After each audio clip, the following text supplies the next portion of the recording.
जय श्री कृष्ण। राधे राधे। अब चलिए हम लोग अब आगे की जानकारी इस वीडियो में फिर से प्राप्त करेंगे। राजा को देखकर उन्होंने कहा, हे राजन, तू धन्य है, तेरे प्रताप से हमने यह देह पाई है। राजा ने पूछा, यह कैसे हुआ? तब उन दोनों ने कहा, हम नहीं जानते, इस जल के छूने से हमें देव देह मिली है। इतना कह वे दोनों बैकुंठ को चले गए। राजा ने कहा, धन्य मेरे भाग्य जो तुम्हारा उद्धार हुआ। राजा ने नमस्कार करके पूछा, हे संत जी, खरगोश और श्वान दोनों का इस जल के स्पर्श करने से उद्धार हो गया, यह जल कैसा है?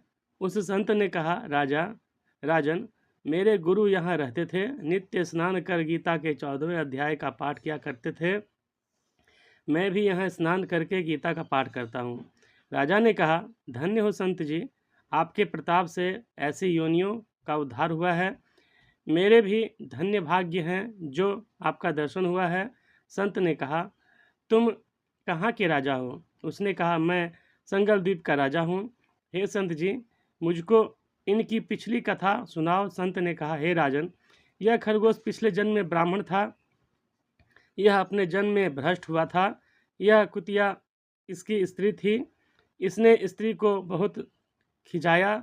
स्त्री ने विष देकर मारा। तब दोनों मरकर यमलोक में गए।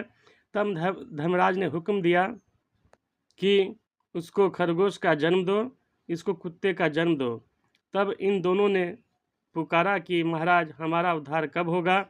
तब धर्मराज ने कहा, जब श्री गीता जी के 14वें अध्याय का पाठ करने वाले संतों के स्थान का स्पर्श होगा, तब तुम्हारा उद्धार होगा। यह दोनों धर्मराज का वर पाकर उद्धारे हैं। तब राजा नमस्कार करके अपने घर आया। अपने पंडित जी से नित्य प्रति गीता के 14वें अध्याय का पाठ सुनने लगा। नित्य प्रति सुनने से राजा का उद्धार हुआ। देव देह पाकर वैकुंठ को गया। श्री नारायण जी ने कहा, हे लक्ष्मी, 14वें अध्याय का यह महात्म्य मैंने तुमसे कहा है। इस प्रकार से 14वें अध्याय का महात्म्य संपूर्ण हुआ। तो अब हम लोग आगे की जानकारी अगले वीडियो में प्राप्त करेंगे। जय श्री कृष्ण। राधे राधे।